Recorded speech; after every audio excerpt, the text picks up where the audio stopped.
li sadri wa yassir li amri wahlul 'uqdatam min lisani yafqahu qawli. Alhamdulillah, ibu yang dirahmati dan diberkahi oleh Allah Subhanahu wa taala. Terakhir sekali kita sudah membahas cara baca nun dan mim bertasydid. Sekarang kita lanjutkan lagi, yaitu idgham. Idgham yang di sini adalah beda dengan idgham yang sebelumnya. Jadi kita belajar idgham itu, yang pertama kita ada membahas tentang idgham bi gunnah.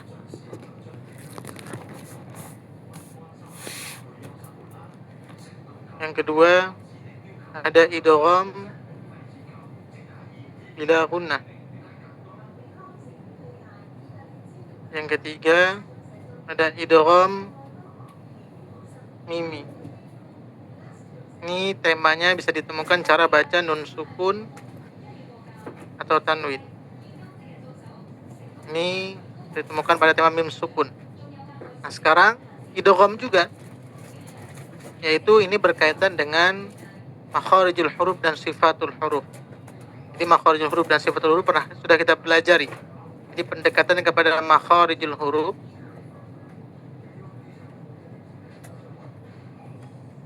dan sifatul huruf.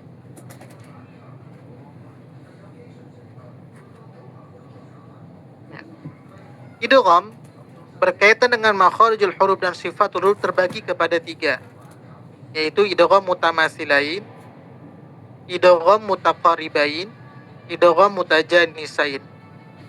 Kalau kita faham di mana saja letak tempat keluarnya huruf dan sifat-sifatnya, maka sangat mudah sekali untuk kita memahami ketiga idgham ini. Maka yang pertama idgham mutamasilain, yaitu menggabungkan atau memasukkan huruf yang sama makhraj.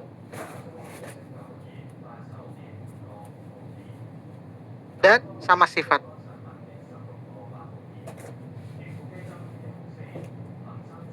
Jadi kalau sama sifat, hurufnya sama.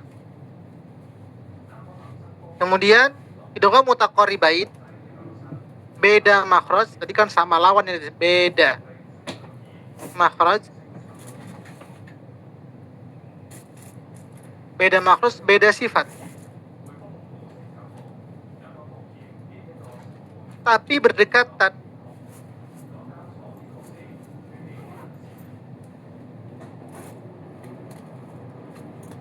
Berdekatan secara makhrajnya. Sedangkan idgham mutajanisain sama makhraj, tempat keluarnya, tapi beda sifat.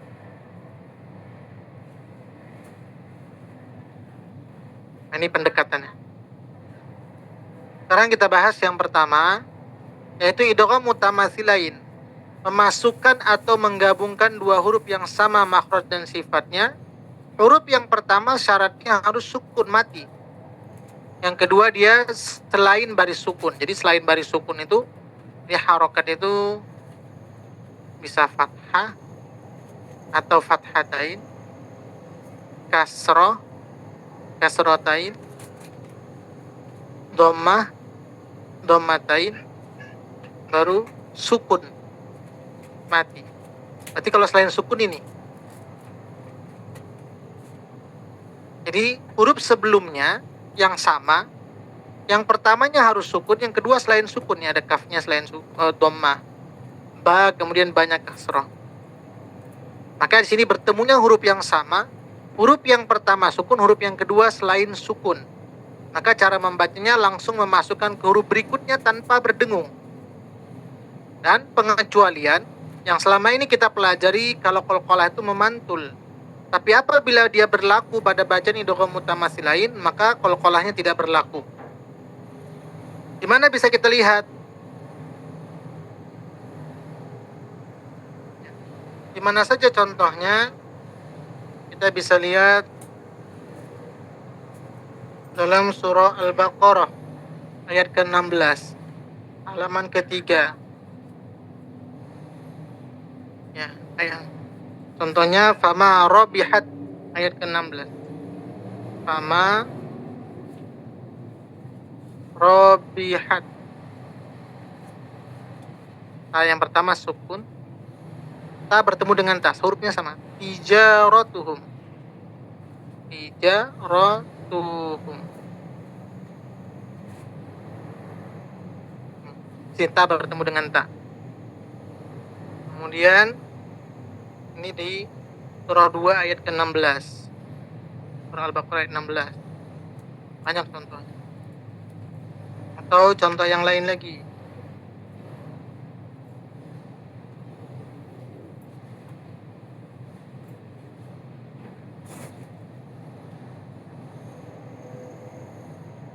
Surah 2, surah Al-Baqarah ayat 116. Bunyi ayatnya, wa qalu ittakhadallahu waladan subhanah ballahu. Ballahu. Lam bertemu dengan lam. Lam pertama sukun, lam kedua selain sukun. Surah 2 ayat 116. Ballahu. Ini juga lam bertemu dengan lam. Intinya huruf yang sama. Kalau dia tadi terjadi pada contoh qalqalah, nanti kita bisa lihat dalam surah Al-Baqarah ayat 60. Faqul nadrib bi, ba bertemu dengan ba, seharusnya ba ini qalqalah. Ya, rib bi, salah. Dia tidak berlaku kalau dia dalam keadaan qalqalah. Atau surah An-Nisa ayat 78, kaf bertemu dengan kaf, yudrikumul mautu. Kemudian kita sebelumnya sudah belajar tentang sifat yang dengung, yaitu huruf gunnah. Apalagi kemarin kita belajar nun sukun, nun bertasdid dan mim bertasdid yang menyebabkan bacaan menjadi berdengung. Maka ada pengecualian. Jadi dari seluruh huruf hijaiyah, alif bertemu alif, ba bertemu ba, ta bertemu ta, sa bertemu dengan sa.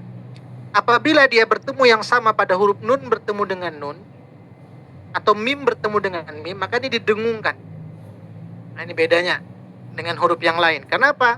Karena memang kedua huruf ini adalah huruf gunnah yang menyebabkan bacaan menjadi berdengung. Sebenarnya ini sudah dipelajari di sebelumnya. Nun mati bertemu dengan nun, ini bisa disebut dengan idgham bi gunnah.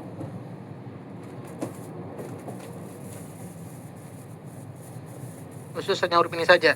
Atau juga bisa disebut dengan idgham mutamassil ma'al gunnah. Atau mim bertemu dengan mim. Sudah kita pelajari idgham mimi. Maka di sini bisa juga disebut dengan idgham mutamassil ma'al gunnah. Jadi kalau yang di atas tanpa berdengung, selain dari huruf mim dan nun, kemudian untuk huruf mim dan nun dia didengungkan.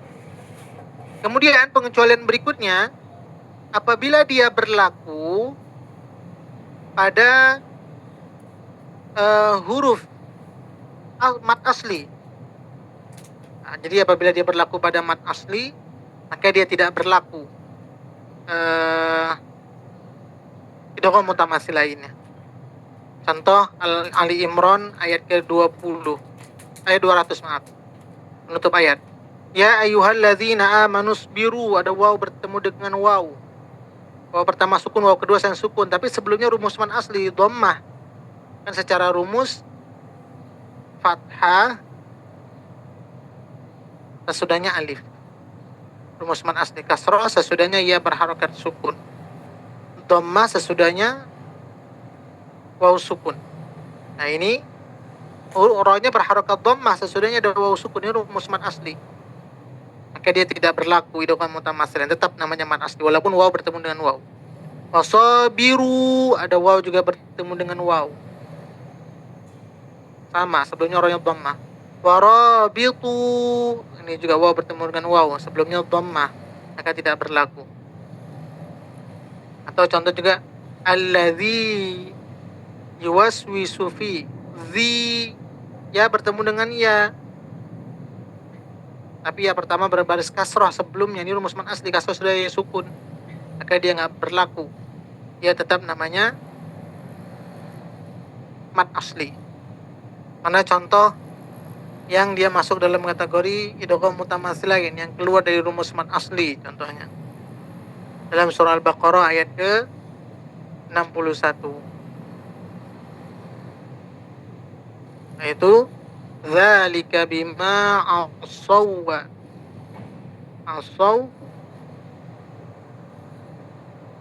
wa kanu. Ya, jadi ini ada waw sukun tapi sebenarnya fathah. Harusnya kan dia alif.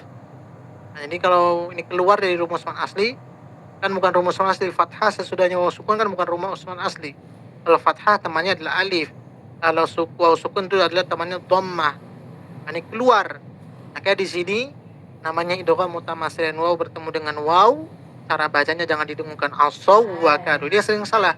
Asaw kelamaan. Jangan dilamakan. Karena yang dilamakan itu hanya ada berlaku pada huruf nun dan mim saja. Selebihnya dari dua huruf ini bacanya cepat pindah. Yaitu untuk idgham mutamatsilain. Jadi kalau dia hurufnya sama tanpa didengungkan selain dari nun dan mim, kemudian khusus untuk huruf nun dan mim itu bisa penamaannya disebut dengan idgham bi gunnah kalau nun bertemu dengan nun, atau mim bertemu dengan mim idgham mimi, atau nama lainnya idgham mutamatsilain ma'al gunnah. Kemudian ada pengecualian apabila dia berlaku pada rumus man asli, maka dia tetap dibaca panjang sebagaimana man asli, tidak berlaku hukum idgham mutamatsilain. Kemudian untuk ketiganya, apabila dia terjadi pada bacaan huruf qalqalah bertemu huruf yang sama, ba bertemu dengan ba, jim bertemu dengan jim, dal bertemu dengan dal, ta bertemu, atau contoh lain, qaf bertemu dengan kaf atau yang lainnya, maka nggak berlaku. Tawaqat tabat itu pada idgham yang berikutnya. Maka dia tidak berlaku untuk ketiganya apabila dia berlaku pada huruf qalqalah hilang, pantulnya tidak berlaku. Nah, selama ini mungkin kita pelajari qalqalah itu mantul. Tapi apabila dia berlaku pada ketiga idgham ini, maka dia tidak berlaku. Silakan untuk idgham mutamatsilain ada pertanyaannya, Ibu? Intinya bertemu huruf yang sama, yang sebelumnya sukun, sesudahnya selain sukun. Khusus untuk nun dan mim didengungkan. Kalau dia keluar dari rumus, kalau dia memasuki rumus man asli, maka dia tetap man asli. Kalau dia berlaku pada huruf qalqalah, maka hilang pantulannya. Nah, itu dia poinnya. Bisa dipahami, Ibu? Ya, mungkin saya tambah satu ini saja. Insyaallah nanti pertemuan berikutnya kita lanjutkan idgham mutaqaribain dan mutajanisain. Mungkin kalau tidak ada pertanyaan, ada pertanyaan nih, Ibu? Kalau tidak ada, satu ini saja yang saya tambah di sedikit-sedikit, insyaallah mudah-mudahan bisa dipahami. Mudah-mudahan yang sedikit ini bisa manfaat untuk kita semuanya. Kita tutup dengan doa. Nanti Ibu yang belum baca, kalau masih ada nanti boleh baca lagi setelah doa. A'udzu billahi minasy syaithanir rajim. Bismillahirrahmanirrahim. Alhamdulillahi rabbil alamin. Hamdan yuwafi ni'amahu wa yukafi'u mazidah. يا ربنا لك الحمد كما ينبغي لجلال وجهك الكريم وعظيم سلطانك. اللهم صل وسلم على سيدنا محمد. اللهم ارحمنا بالقرآن.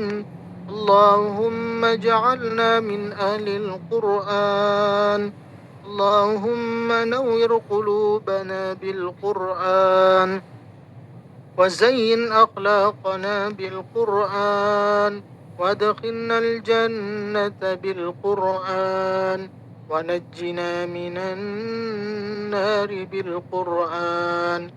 ربنا آتنا في الدنيا حسنة وفي الآخرة حسنة وقنا عذاب النار.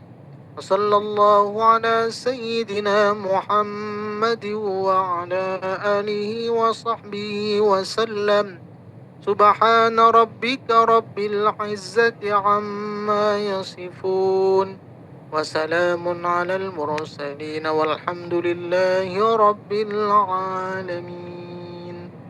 Alhamdulillah semuanya, ini saja yang dapat saya sampaikan, lebih kurang mohon maaf. Assalamualaikum warahmatullahi wabarakatuh. Waalaikumsalam warahmatullahi wabarakatuh.